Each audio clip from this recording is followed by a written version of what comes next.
This bulletin is sponsored by a diagnostic center. नमस्कार, मैं हूं जयश्री नागदा और आप देख रहे हैं सीबीसी न्यूज राजस्थान का प्राइम टाइम बुलेटिन। खबरों में जाने से पहले एक नजर आज की न्यूज हेडलाइंस पर। जगन्नाथ रथ यात्रा के बाद दूसरा बड़ा चैलेंज ईद को लेकर पुलिस प्रशासन चौकन्ना, चप्पे चप्पे पर ड्रोन से निगरानी। भीलवाड़ा की दयालु पुलिस कैदी को ले गई घुमाने, कैदी की चौकीदारी छोड़ घुमाने ले गए चालानी गार्ड, 3 घंटे गायब। वीडियो परीक्षा में सामने आया मुन्ना भाई, उदयपुर में वीडियो परीक्षा में सरकारी बाबू बन गया फर्जी अभ्यर्थी। जानकी को ब्याहने निकले जगन्नाथ, दूल्हा बनने जगन्नाथ और बाराती बन साथ चले अलवरवासी। कटारा ने कहा, शहीदों और संतों का अपमान ना करें, मानगढ़ धाम का शुद्धिकरण करने वाले बीटीपी नेता खुद की करे शुद्धि। और अब खबरें विस्तार से। उदयपुर में कन्हैयालाल हत्याकांड के बाद अब उदयपुर पुलिस और प्रशासन के लिए 9 जुलाई को ईद के रूप में नई चुनौती सामने है। उसे लेकर लगातार पुलिस प्रशासन ईद का त्योहार शांतिपूर्वक कराने में जुटा हुआ है। उदयपुर के संभागीय आयुक्त, कलेक्टर, एसपी सहित तमाम प्रशासनिक अधिकारी लगातार तैयारियों और बैठकों में लगे हैं। इधर प्रशासन ने कर्फ्यू में और ढील दे दी है। शनिवार से उदयपुर में सिर्फ रात 9 बजे से सुबह 4 बजे तक का ही कर्फ्यू है। इसी को देखते हुए गुरुवार और शुक्रवार 3 मैराथन बैठकें की गई। संभागीय आयुक्त राजेंद्र भट्ट और आईजी प्रफुल्ल कुमार ने बैठकें ली थी। प्रशासन और पुलिस के आला अधिकारियों ने व्यवस्थाएं पुख्ता कर दी हैं। कलेक्टर ताराचंद मीना ने शहर भर में 18 कार्यपालक मजिस्ट्रेट लगा दिए हैं। वहीं एसपी विकास शर्मा ने शहर को 3 सेक्टरों में बांटकर एएसपी रैंक के प्रभारी अधिकारी लगाए हैं। शहर के 10 थाना क्षेत्रों में 150 का जाब्ता तैनात रहेगा। सुरक्षा को देखते हुए चप्पे पर ड्रोन से निगरानी की जा रही है। सादा कपड़ों में भी पुलिसकर्मियों को लगाया गया है। इससे पहले शुक्रवार को उदयपुर के नए एसपी विकास शर्मा ने खुद मुस्लिम बस्तियों में जाकर हालातों का जायजा लिया। शर्मा ने मल्ला तलाई समेत कई क्षेत्रों में पुलिस अधिकारियों के साथ दौरा कर लोगों से 1-to-1 चर्चा की। उन्होंने कहा कि अब हालात सामान्य है, आप लोग बेझिझक बिना डर के अपने काम धंधे करें। एसपी पूरे लवाजमे के साथ करीब 2 घंटे मल्ला तलाई क्षेत्र में घूमे। बड़ी मस्जिद से उन्होंने पैदल चलकर स्थानीय लोगों से बातचीत की। उन्होंने मुस्लिम समाज के पदाधिकारियों के साथ भी सबसे शांति बनाए रखने की अपील की। प्रतिष्ठित विद्यालय समूह जिसकी ब्रांचेस पूरे भारतवर्ष में फैली है, उसे जरूरत है जयपुर, अजमेर, जोधपुर, कोटा, उदयपुर, चित्तौड़गढ़, भीलवाड़ा, बांसवाड़ा, राजसमंद, बीकानेर, भरतपुर, श्रीगंगानगर, हनुमानगढ़, सीकर, ब्यावर में एक ऐसी जगह की जहां विद्यालय की स्थापना की जा सके। जमीन जो कम से कम 80,000 स्क्वायर फीट हो और 40,000 स्क्वायर फीट जमीन पर भवन बना हुआ हो, या चाहे तो सीबीएसई के नियमानुसार निर्माण करवा कर भी दे सकते हैं। अगर आपके पास ऐसी जगह उपलब्ध है या आप जानते हैं तो जल्दी कीजिए और डिटेल्स और पिक्चर अभी दिए गए नंबर पर भेज दीजिए। आपका एक प्रयास शिक्षा की अलग जगाने में मदद कर सकता है। संपर्क करें। राजस्थान पुलिस बड़ी दयालु है, कैदी का बहुत ख्याल रखती है। अगर कैदी बोर हो जाए तो उसे घुमाने भी ले जाना पड़ता है ना। अब इसमें गलत क्या है भाई? कैदी भी तो इंसान ही है, आखिर उसका भी तो दम घुट जाता है ना। उसे थोड़ा तफरी कराने के लिए ले गए तो आखिर क्या गुनाह किया? ऐसी दयालु परोपकारी पुलिस मिलती ही कहाँ है। अहो भाग्य है भीलवाड़ा के कि ऐसी परोपकारी पुलिस कर्मी है वहां। अब इसमें भी हो हल्ला मचा दिया। हुआ यूं कि भीलवाड़ा में 2 पुलिसकर्मियों की हत्या के आरोपी राजू फौजी के सहयोगी रामनिवास जाट को जोधपुर पुलिस मथुरा दास माथुर अस्पताल से 7 जुलाई की रात 3 घंटे के लिए तफरी कराने ले गई। अब ले गई होगी, मानवीयता भी तो कुछ होती है ना। पर इस मामले में हेड कांस्टेबल समेत 5 पुलिसकर्मियों को सस्पेंड कर दिया गया, जबकि 2 पुलिसकर्मियों को गिरफ्तार कर अब पूछताछ की जा रही है। जोधपुर पुलिस ने बताया कि पिछले साल भीलवाड़ा में अफीम तस्करों के साथ राजू फौजी से पुलिस की मुठभेड़ हो गई थी।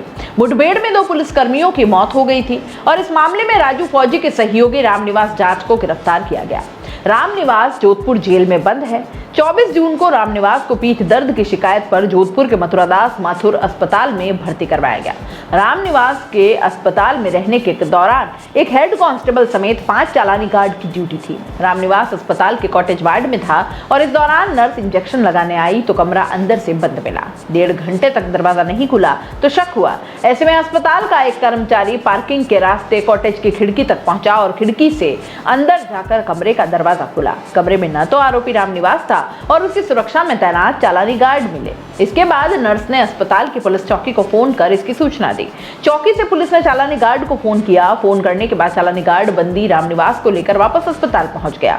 जानकारी के मुताबिक चालानी गार्ड रामनिवास को उसके घर पर मिलाने के लिए ले गया था। रामनिवास अस्पताल में 15 दिन से भर्ती है। ऐसे में जांच की जा रही है कि चालानी गार्ड कितनी बार रामनिवास को अस्पताल से बाहर लेकर गए। अस्पताल प्रशासन की ओर से 5 पुलिसकर्मियों के खिलाफ मामला दर्ज करवाया गया। मामला सामने आने के बाद एसीपी चक्रवर्ती सिंह शुक्रवार रात अस्पताल पहुंचे और उन्होंने चालानी गार्ड ही बदल दिया। बाद में कमिश्नर रवि दत्त के निर्देश पर पुलिस उपायुक्त विनीत बंसल ने आरोपी हेड कांस्टेबल प्रसादी लाल मीणा, कांस्टेबल श्रवण, सुखबीर सिंह, सत्यनारायण और नरेंद्र को सस्पेंड कर दिया। इन सभी के खिलाफ पुलिस ने मामला दर्ज कर जांच भी शुरू कर दी है। शनिवार को शास्त्री नगर पुलिस ने भी 2 कांस्टेबल सुखबीर सिंह और नरेंद्र को गिरफ्तार कर पूछताछ शुरू कर दी है। अन्य तीनों गार्ड की भूमिका के बारे में भी पूछताछ की जा रही है। बता दें कि आरोपी रामनिवास जाट गैंगस्टर राजू फौजी का सहयोगी है। उदयपुर में वीडियो परीक्षा के दौरान फर्जी अभ्यर्थियों को पकड़ा गया है। ये डमी अभ्यर्थी किसी और अभ्यर्थी के नाम पर परीक्षा दे रहे थे।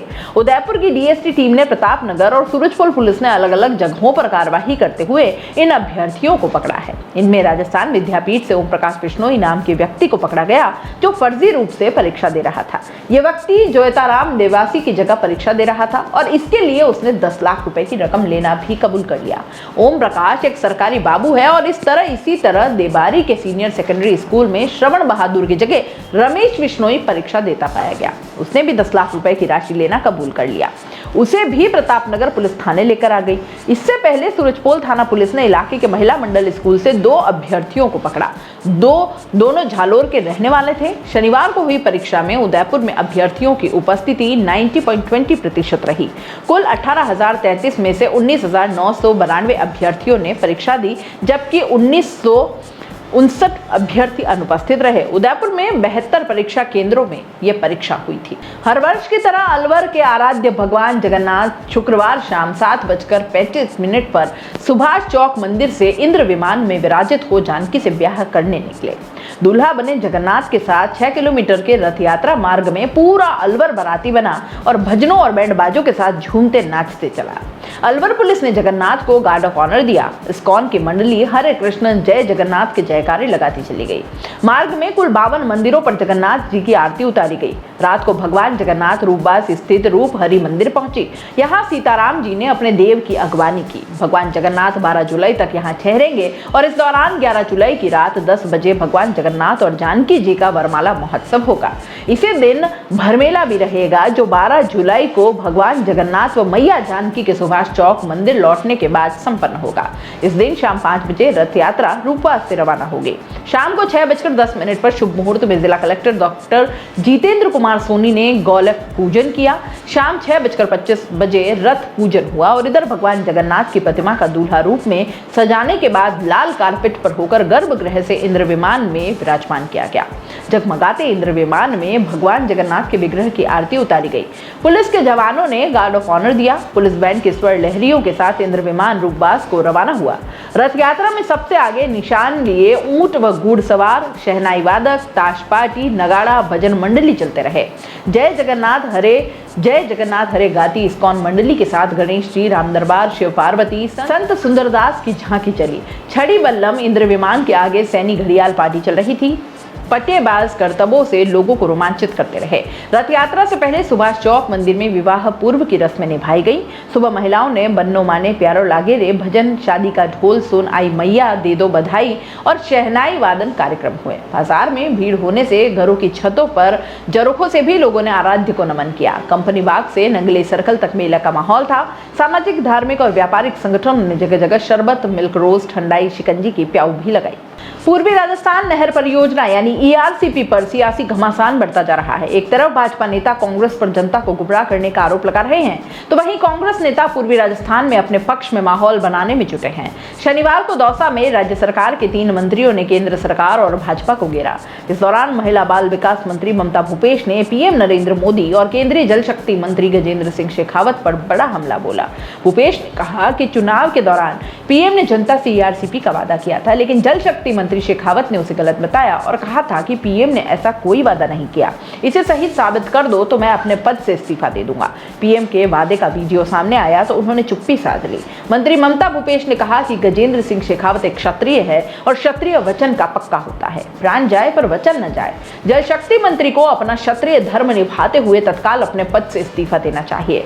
पर्यटन और दौसा जिला प्रभारी मंत्री विश्वेंद्र सिंह ने कहा, पूर्वी राजस्थान में जल संकट गहराया हुआ है, ऐसे में पानी यहाँ की बड़ी जरूरत है और केंद्र सरकार इसे राष्ट्रीय परियोजना घोषित करती है तो ये आम जन के हित में होगा और पानी की समस्या का निदान होगा। मंत्री ने कहा, मुख्यमंत्री कई बार केंद्र सरकार को पत्र भी लिख चुके हैं और हम सब लगातार मांग कर रहे हैं, लेकिन केंद्र सरकार का इस पर रुख स्पष्ट नहीं हो रहा। ऐसे में अब राज्य सरकार ने अपने स्तर पर ईआरसीपी का काम शुरू कर दिया तो केंद्र पत्र लिखकर उसको रोक रहा है। प्रदेश भाजपा महामंत्री और पूर्व मंत्री सुशील कटारा ने बीजेपी के नेताओं द्वारा मानगढ़ संदेश यात्रा और मानगढ़ धाम पर दिए बयान पर निशाना साधा है। उन्होंने कहा कि मानगढ़ धाम की शुद्धि की बात करने वाले बीजेपी नेताओं को पहले खुद की शुद्धि की जरूरत है। उन्होंने बीजेपी नेताओं पर आदिवासी समाज और युवाओं को गुमराह करने के भी आरोप लगाए हैं। प्रदेश महामंत्री सुशील कटारा और नगर परिषद के सभापति अमृत कलासुआ ने कहा कि जनजाति समाज की ओर से 3 जुलाई को बांसवाड़ा के मानगढ़ धाम तक डूंगरपुर से मानगढ़ संदेश यात्रा निकाली गई। आदिवासी समाज की ओर से निकाली गई मानगढ़ संदेश यात्रा में साधु संतों के सानिध्य में आदिवासी समाज में नशा नहीं करने की शपथ ली। उस कार्यक्रम को लेकर बीजेपी व उनसे संबंध रखने वाले कई संगठनों के नेताओं ने मानगढ़ धाम को अपवित्र करने व हिंदू संस्कृति को लेकर सोशल मीडिया पर बयान जारी करने के साथ मानगढ़ धाम का शुद्धिकरण करने का बयान जारी किया। सोशल मीडिया पर आए बयान की प्रदेश महामंत्री सुशील कटारा और नगर परिषद के सभापति अमृत कलासुआ ने निंदा की है। वहीं बीजेपी व उनसे संबंध रखने वाले संगठनों के नेताओं पर निशाना साधा गया है। उन्होंने कहा कि मानगढ़ धाम पर हुआ कार्यक्रम कोई राजनीतिक कार्यक्रम नहीं था, बल्कि आदिवासी समाज और साधु संतों का कार्यक्रम था। बीजेपी नेताओं का बयान उनकी गंदी मानसिकता को दिखाता है। उन्होंने आगे कहा कि मानगढ़ धाम का शुद्धिकरण करने की जरूरत नहीं, बल्कि बीजेपी नेताओं को खुद का शुद्धिकरण करने की जरूरत है। बीजेपी पर आरोप लगाते हुए कहा कि बीजेपी के नेता अपने राजनीतिक फायदे के लिए प्रदेश के आदिवासी क्षेत्रों में धर्म और जाति के नाम पर आदिवासी समाज और युवाओं को गुमराह करने का काम कर रहे हैं। ऐसे लोग समाज को बांटने का काम कर रहे हैं। भाजपा के प्रदेश महामंत्री सुशील कटारा ने कहा कि एनडीए ने देश के सर्वोच्च पद के लिए पहली बार आदिवासी महिला द्रौपदी मुर्मू को राष्ट्रपति पद का उम्मीदवार बनाया है, जिसके लिए उन्होंने प्रधानमंत्री नरेंद्र मोदी का आभार भी जताया है। साथ ही प्रदेश महामंत्री सुशील कटारा ने टीएसपी क्षेत्र के सभी पार्टियों के आदिवासी विधायकों से एक आदिवासी महिला का समर्थन करने की अपील की है। उन्होंने कहा कि आदिवासी के विकास की बात करने वाली सभी पार्टी के नेताओं को अब उनका समर्थन करते हुए वोट करना चाहिए। प्राइम टाइम बुलेटिन में इतना ही, दीजिए इजाजत, नमस्कार। This bulletin is sponsored by a diagnostic center. दोस्तों, सीबीसी न्यूज आपके सहयोग से लगातार बढ़ता जा रहा है। स्वतंत्र पत्रकारिता का सहयोग करने के लिए आपका धन्यवाद। सबसे पहले तो जिन लोगों ने हमारे चैनल को सब्सक्राइब नहीं किया है तो पहले सब्सक्राइब करें, जिसका कोई शुल्क नहीं लगता और बड़ा आसान है। बस नीचे दिख रहे लाल सब्सक्राइब के बटन को दबाना है और पास में दिख रहे बेल आइकन को भी दबाना है, ताकि आपको अपने सीबीसी न्यूज के हर अपडेट्स मिल सके।